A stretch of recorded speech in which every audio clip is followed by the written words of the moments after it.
No Novo Testamento, nos Evangelhos, você vai ver que ele fala muito mais sobre o reino de Deus do que a igreja. A igreja fala acho que 2 vezes, se não me engano.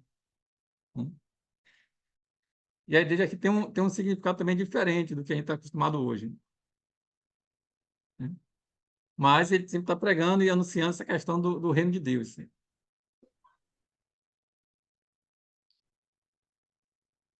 A gente leu o versículo de cima, ou de baixo, diz o seguinte, olha, interrogado pelos fariseus, quando a vez de vir o reino, respondeu e disse, o reino não vem com uma aparência exterior, nem dirão, ele aqui ou ele ali, porque o reino de Deus está dentro de vós. Amém? Então, quando nós estamos falando sobre o reino de Deus, né?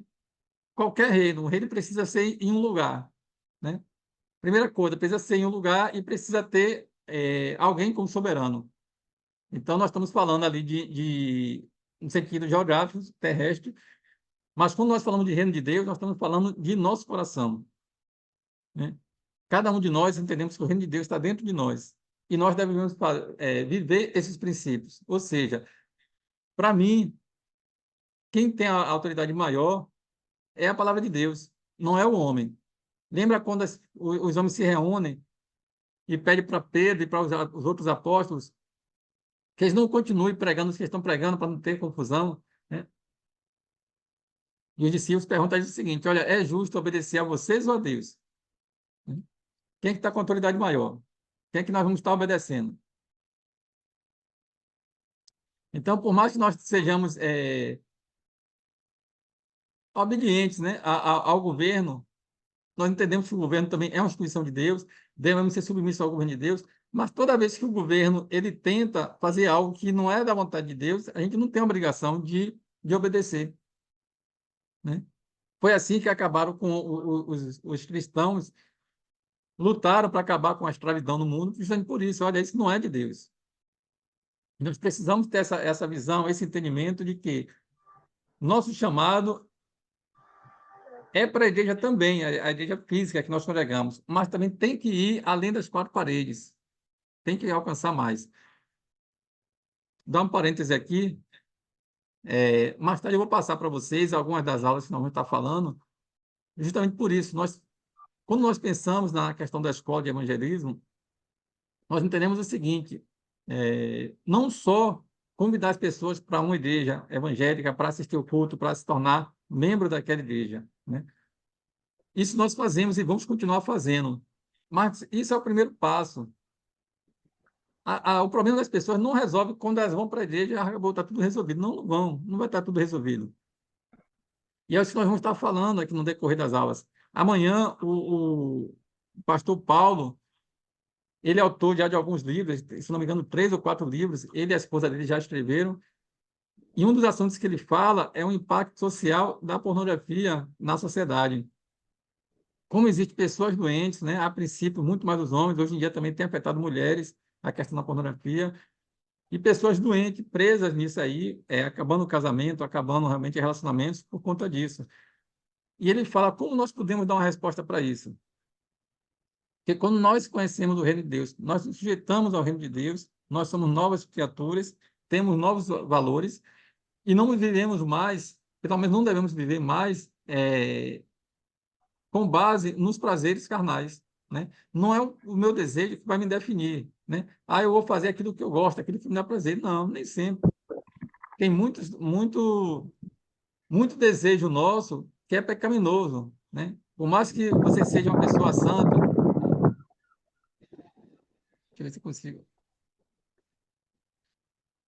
Por mais que sejamos pessoas santas, aceitamos a Jesus e temos uma vida em busca de santidade, mas também nós temos ainda a essência do pecado em nós e nós não vamos viver dessa forma. Então, no decorrer da semana, durante as aulas, vamos estar falando um pouco sobre vários temas. E como o Paulo vai falar amanhã sobre a questão da questão da pornografia, na terça e na quarta, a de Carla vai estar falando sobre a questão de abusos, né? E ela vai estar falando sobre os 4 tipos de abuso e como você identificar e como você não deixar ser presa por esse tipo de abuso, né? E na sexta, o Robson também vai estar falando sobre... Oi? Na, Na sexta, o Robson ele vai estar dando testemunho, falando um pouco sobre a questão de como a gente deve atender e orientar, ajudar pessoas que estão presas na homossexualidade, né? Então, quando nós falamos de reino de Deus, não é simplesmente vamos convidar pessoas para ir para a igreja e que tudo está resolvido. Não está, né? Nós, como igrejas, né, não somente a igreja que nós congregamos, né? Seja a igreja batista, ou Assembleia de Deus, ou pentecostal, seja qual for a sua igreja, mas não só a instituição, mas também nós que somos a igreja do Senhor. Nós devemos estar prontos para ajudar as pessoas, para trazer uma palavra de refrigério, uma palavra de renovo para essas pessoas, uma palavra de cura, de libertação, né? E como vamos levar cura e libertação se nós não entendemos sobre isso? Né? Se nós não paramos para estudar aquilo que Deus quer de nós, aquilo que Deus quer das pessoas.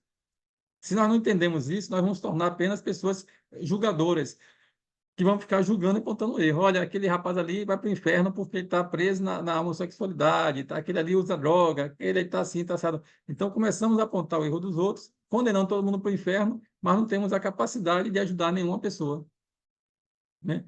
Foi como o livro que eu falei. Igrejas que se estabeleceram em cidades e não souberam dar uma resposta para a sociedade. Apenas se acostumou no âmbito religioso e ali ficou.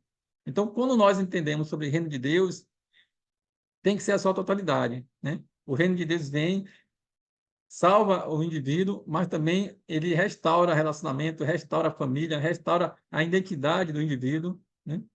Restaura os propósitos de Deus na vida dessa pessoa. Então, quando nós falamos de estudarmos aqui sobre evangelismo na perspectiva de reino de Deus, é porque nós queremos não somente levar a pessoa para uma igreja, mas principalmente levar essa pessoa para o reino de Deus, né?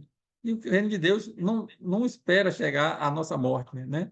A palavra de Jesus diz assim: o reino de Deus está dentro de nós, né?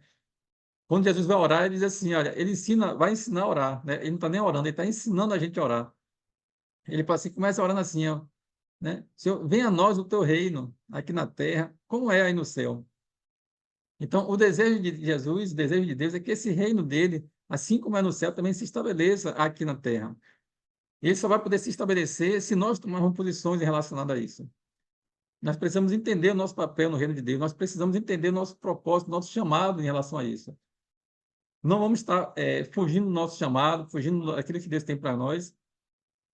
No decorrer da escola também nós vamos falar a importância de você servir a Deus com a sua profissão.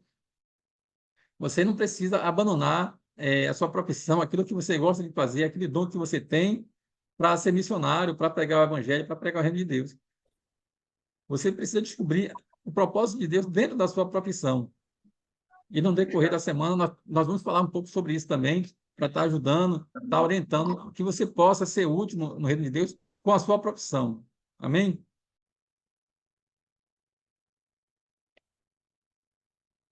Então vamos continuar aqui.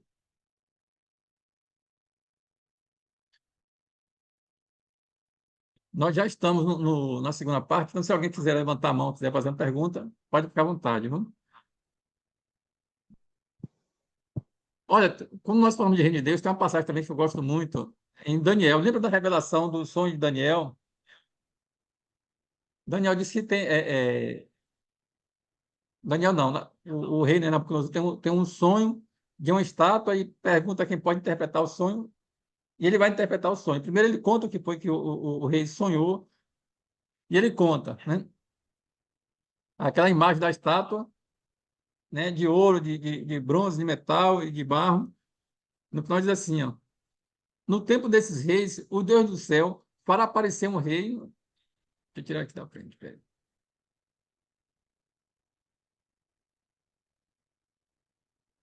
Para aparecer um reino que nunca será destruído, nem será conquistado por outro reino. Pelo contrário, esse reino acabará com todos os outros e durará para sempre. É isso que quer dizer a pedra que o rei viu soltar-se da montanha, que ninguém o tivesse empurrado, e que despedaçou a estátua feita de ferro, bronze, prata, barro e ouro. Vocês lembram dessa passagem? Quando o rei Nabucodonosor tem o sonho da estátua, e a estátua tem várias partes, né? A de ferro, a de bronze, a de prata, a de barro e a de ouro. E Daniel diz assim: essa é a revelação de Deus. Esses aqui são os reinados que nós vamos ter para frente. Tem o seu aqui, o reinado de ouro, que é o Império o Império Babilônico. Depois vem o Império Medo-Persa, depois vem o Império Grego, por último o Império Romano. E durante o Império Romano vai surgir o Império do Reino de Deus. Aí observe que a estátua, todos os reinados da terra, eles estão apoiados na terra, né? É uma estátua enorme, está apoiado na terra. Mas quando chegará um reinado eterno, esse reinado aí não está apoiado na terra, porque ele vem, né, uma pedra voando, derruba toda a estátua e vai embora. Esse reinado não é um reinado que está apoiado na terra, né? Ele vem com a unção, ele vem, passa, derruba todas as outras e segue. E Daniel disse que esse reinado nunca terá fim. E esse reinado é o reinado de Deus, né?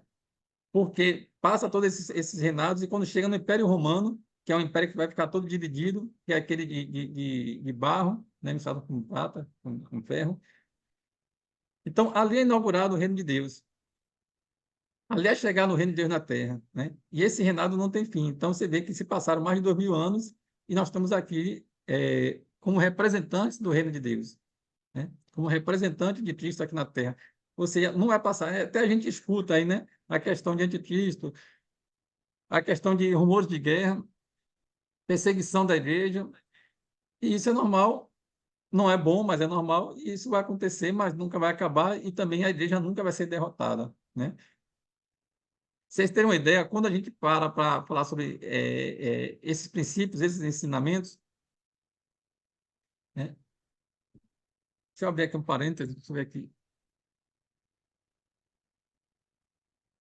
Esse texto que nós lemos também há pouco tempo atrás. Ou seja, quando Jesus ele dá todos esses ensinos aos discípulos ali em Atos, né? Ficar em Jerusalém até que ele seja revestido de poder. A partir dali, a pregação do evangelho é anunciada em várias cidades, né? E as igrejas vão se multiplicando. Naquela época, na época da igreja primitiva, são igrejas que funcionavam em casas, né? E os apóstolos, principalmente Paulo, que escreveu várias cartas, essas cartas eram feitas cópias e eram passadas para essas outras pessoas que se reuniam nas casas. E o movimento foi tão grande, era um movimento de pessoas se rendendo a Cristo, dizendo que Jesus era o Senhor, né? E isso revoltou muito o Império Romano e revoltou muito a César, porque César se considerava que ele é o Senhor. E quando as pessoas diziam que Jesus era o Senhor, então parecia um conflito. E, além do mais, as pessoas passaram a não depender, a não esperar pela ajuda do governo, pela proteção de César. Elas mesmas começaram a se desenvolver, uma ajudar a outra, né? Começaram a estabelecer o reino de Deus. O livro de Atos vai dizer que eles não tinham nada em comum. Eles se ajudavam, eles viam que os outros estavam precisando e um ajudava o outro. E as pessoas passaram a prosperar, passaram a se desenvolver, eles cuidavam entre eles um dos outros e ainda cuidavam das pessoas também que não eram crentes, das viúvas, dos órfãos, né? Dos estrangeiros, e aquilo incomodava muito o reino, o Império Romano. Mas aquilo foi crescendo, crescendo. Então, só no ano 300, quando Constantino ele se converte, né? Que ele resolve tornar um império cristão, ele acaba com essas reuniões cristãs, esse tipo de igreja, né? Uma igreja primitiva se reunia nas casas, constitui ali uma única igreja, e quando ele forma a igreja ali no império, ele fala o seguinte: olha, o papel da igreja, né, é cuidar da religião, o Estado somos nós que cuidamos. E isso perdurou, até o dia de hoje, essa ideia de que nós vamos cuidar da igreja. E aquilo que é do Estado, né, é do governo, a gente não se mete, porque ali é área de política, a gente não quer se meter.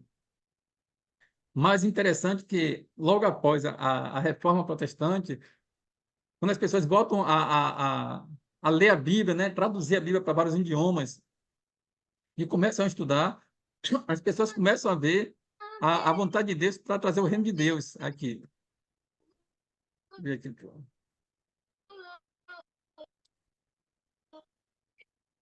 eu ver aqui, só um minutinho, estou vendo um barulho aqui.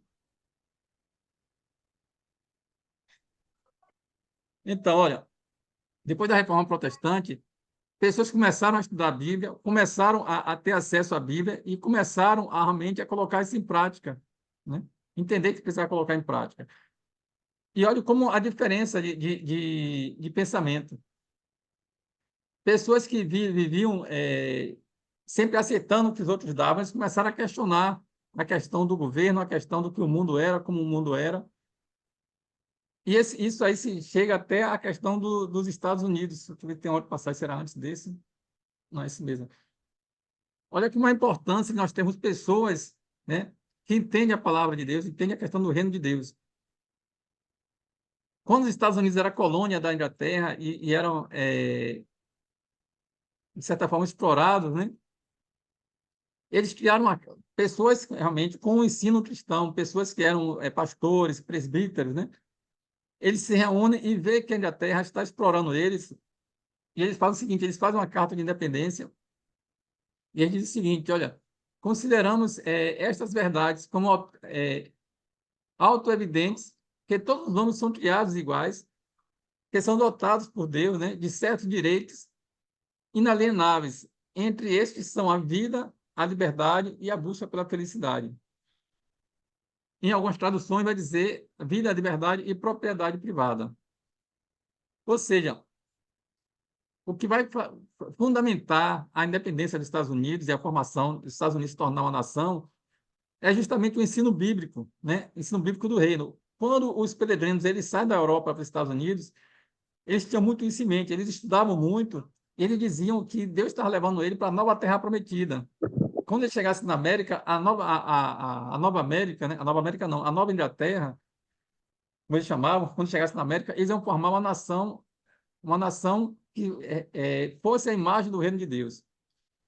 E aí eles trazem, é muito bonita a Carta de Independência, e esse ensinamento, essa visão que eles têm do reino de Deus é que vai dizer assim, olha, todos os homens nascem com direitos dados por Deus, né? Que é direito à vida, à liberdade e à propriedade. Porque você vai ver isso lá nos Dez Mandamentos, que ninguém pode matar, ninguém pode tirar a vida do outro, nem tomar o que pertence ao outro, né? Ou seja, eles tinham essa visão de que aquilo que eles estudavam na Bíblia não era só para ficar dentro da igreja, era para levar para todas as áreas. E como eles estavam na política, estavam no governo, eles trouxeram esses princípios. Eles entendiam que quando o cristão vai para a política, né, não vai ficar apenas em estar orando e fazendo aquilo que é contrário à Bíblia, contrário à palavra de Deus. Então, eles entendem o seguinte: olha, se nós somos cristãos, nós vamos formar uma nação, vamos defender as leis da justiça, temos que defender isso com base naquilo que a palavra de Deus fala. E se a palavra de Deus fala isso aqui, então é isso que nós vamos fazer. E assim, eles têm esses princípios sobre o reino de Deus lá nos Estados Unidos, embora hoje está muito distorcido, muita gente já ensina outras coisas, né, engana muito, tiram realmente essa identidade deles, mas ainda é muito forte a influência do evangelho lá para a vida deles, para não só a vida religiosa, mas também a vida em todas as áreas, como na política, na economia, né, nos direitos deles. E também esses direitos aí, quando se estuda, quando os cristãos eles começam a colocar em prática tudo aquilo que eles estudam na Bíblia, é quando vai nascer as primeiras cartas falando dos direitos humanos. Que o primeiro lugar que se fala de direitos humanos é na Bíblia, nos Dez Mandamentos. Quando fala o direito à vida das pessoas, o direito à propriedade das pessoas, né? À família. Então, isso vai basear toda a formação de uma cultura, a cultura ocidental, né? Tanto é que você vê hoje que os países de cultura ocidentais, eles são muito mais prósperos do que os países muçulmanos, ou países budistas, ou alguns países africanos que têm a cultura, a gente chama de pagão, né? Aquelas mistura de religiões. Mas então vamos continuar aqui.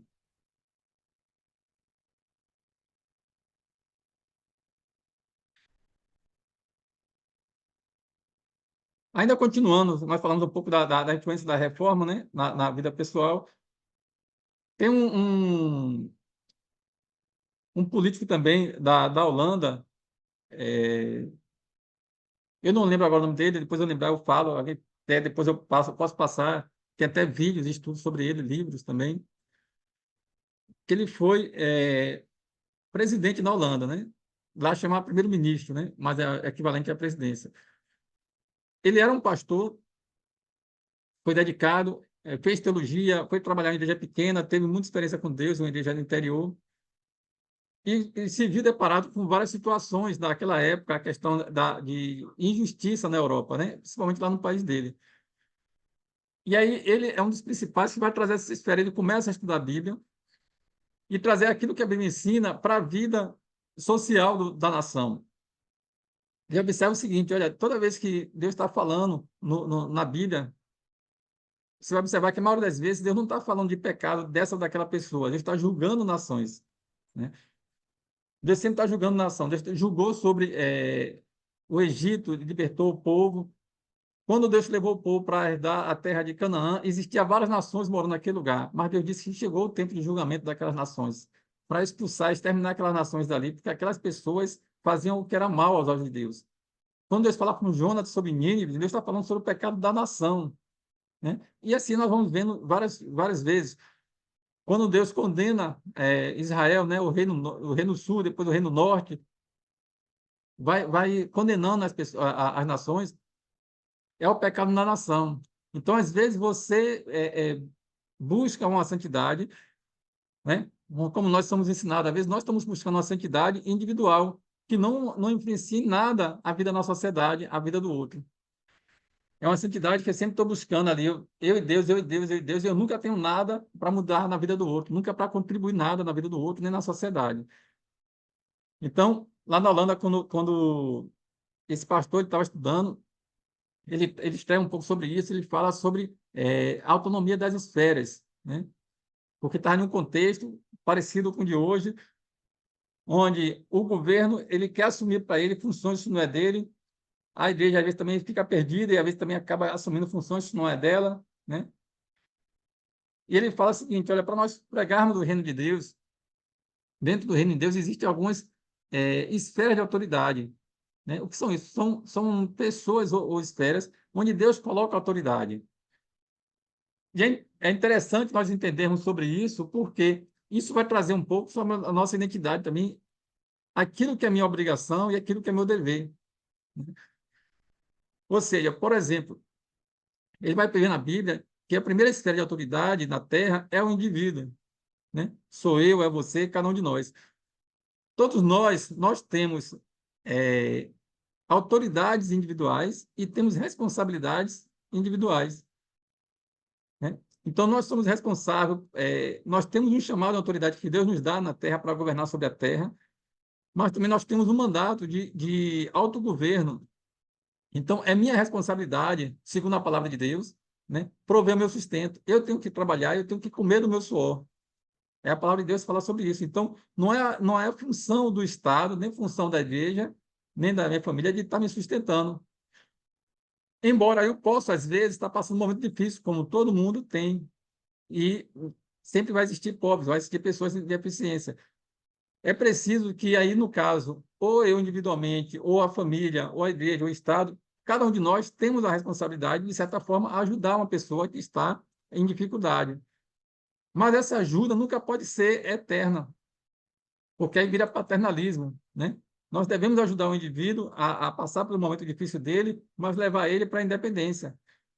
Se ele está desempregado, ele precisa de uma ajuda, vamos dar uma ajuda a ele, mas temos que ajudar ele de forma que ele consiga se sustentar daqui a alguns meses, no máximo daqui a um ano. Não podemos criar como é o governo hoje. Nós temos um governo com uma visão muito paternalista, que as pessoas ficam anos recebendo bolsa, auxílio, né? Tem um filho hoje, quando o filho já está com 5, 10 anos, tem outro filho, e depois tem outro filho, e sempre o Estado sustentando aquela família, porque aquela pessoa nunca tem a questão do autogoverno, ela nunca foi ensinada a ser independente. E sempre depender do governo, ou às vezes depender de outras famílias que fiquem ajudando, ou da família delas, né? Então, o pastor ele fala sobre isso, olha, essa esfera de autoridade, primeiro Deus deu autoridade ao indivíduo, né? Depois do indivíduo tem a família. Nós somos chamados também para produzirmos, né? produzirmos família. Deus, quando viu Adão sozinho, disse que não era bom que o homem tivesse só, fez uma companheira para ele e disse para multiplicarmos. Quando nós formamos família, nós nos tornamos mais fortes. Por quê? Quando você está sozinho, é você lutando contra tudo e contra todos. Quando você tem família, né, você vai vendo que um pode ajudar o outro. No momento que está difícil, às vezes você tem alguém de sua família que vai estar ajudando, um ajudando o outro. Então, você forma um cordão de 3 dobras. Então, nós somos chamados também, além do nosso governo, somos chamados para construirmos famílias, né? Temos que ter esse entendimento. Hoje, no mundo hedonista, que é pregado o prazer, é ensinado que a pessoa não deve pensar em família antes dos 30 anos, 35 anos, porque a pessoa tem que curtir a vida. Então, o propósito da pessoa é estudar para trabalhar, para ganhar dinheiro, para se divertir, para curtir a vida, e depois de muito tempo é que vai pensar em ter família, quando a pessoa descobrir que está sozinha, né? Aí algumas pessoas vão dizer que não quer família, prefere adotar algum animal de estimação e dizer que é a família dela, mas não é, né? Eu respeito e gosto, a gente sabe que é muito bom ter um animal de estimação, mas sua família não é isso, né? Então precisamos ensinar isso para os jovens, né? Precisamos chegar para os jovens hoje e falar assim, olha, você que não quer casar, ou que vai casar e não quer ter filho, lembre que um dia você pode estar com 80 anos ou 90 anos, precisando que alguém dê banho em você e troque sua fralda geriátrica. Então, se você não tem família, não quer ter família, é bom você pensar quem você vai contratar para cuidar de você na sua velhice. Amém? Então, outra esfera de autoridade é a igreja, né? Aí, nesse caso aqui, eu falo da igreja instituição, né? O papel da igreja é o papel do discipulado, além das ordenanças. Nós sabemos que a igreja tem um chamado para o batismo, né? Para a ceia. É na igreja que nós celebramos a ceia do Senhor, o batismo, os dízimos, as ofertas, os sacrifícios. Nós vamos na igreja por isso. Olha, o Zoom está avisando que vai interromper a reunião novamente, né? Acho que já deu 40 minutos, vai interromper novamente. Então, antes que ele interrompa, eu já vou fechar aqui, para não fazer igual daquela outra vez, e aí a gente volta novamente. Deixa eu ver quanto tempo falta. Falta mais 40 minutos, né? Falta 10 para as 9, a gente vai até 9h30. Então, é o seguinte, só deixa eu encerrar aqui essa parte, que a gente aí continua. Ou então, deixa eu ver se dá tempo de falar rapidinho aqui, olha. Então, o papel da igreja, eu estava falando, o papel do discipulado é a igreja que discipula as famílias, as pessoas, né? Nós sabemos assim, o indivíduo ele tem que ser autorresponsável, a família precisa assumir o papel dela, mas muitas vezes o indivíduo chega sem família e muitas vezes a família chega para a igreja toda desestruturada, toda desorientada. Então a gente não pode cobrar de um pai, de uma mãe, que ele eduque bons filhos e ensine a palavra, se nem eles nunca receberam aquilo. Eles não vão poder ser luz se eles nunca receberam luz.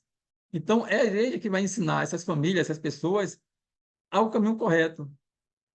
Essa unção que está sobre a igreja não é o governo que vai fazer isso, não é o governo que vai financiar, que vai bancar isso. Isso é a igreja, e o governo não pode se meter, querer colocar censura, dizer o que a igreja pode ou não pode ensinar. Isso é uma decisão da igreja. A igreja existe uma liderança, existe pastores, existe uma liderança, e eles sabem aquilo que eles vão ensinar para as ovelhas deles, dentro da doutrina deles. Então, no caso desse caso aí, não é o indivíduo da família que vai dizer o que a igreja vai ensinar, nem o governo. A igreja, ela é independente. Ela tem autoridade para se reunir, a liderança, e decidir aquilo que vai ensinar e aquilo que é melhor. Como tem a Assembleia de Deus, como tem a Batista, eles têm a liderança deles, eles se reúnem entre eles, eles decidem. Isso aí, as pessoas que são de fora, né, e o Estado não podem intervir nas igrejas para dizer o que eles podem ou não podem ensinar. Como estão querendo agora proibir que a igreja fale de alguns pecados, né, para não ofender algumas pessoas. Se a igreja entender que tem que ler a Bíblia do jeito que está, que paciência. A pessoa que não gosta, que não vá naquela igreja, mas a igreja tem autoridade para decidir o que é melhor para eles. Amém? Vamos entrar aqui no último, que é a questão do Estado, mas como está finalizando aqui a reunião, eu vou fechar e vamos abrir o link novamente. É questão novamente, acho que de 5 minutos. Tá ok? Então, aguarde aí, não saiu não, que a gente já está voltando em 5 minutos.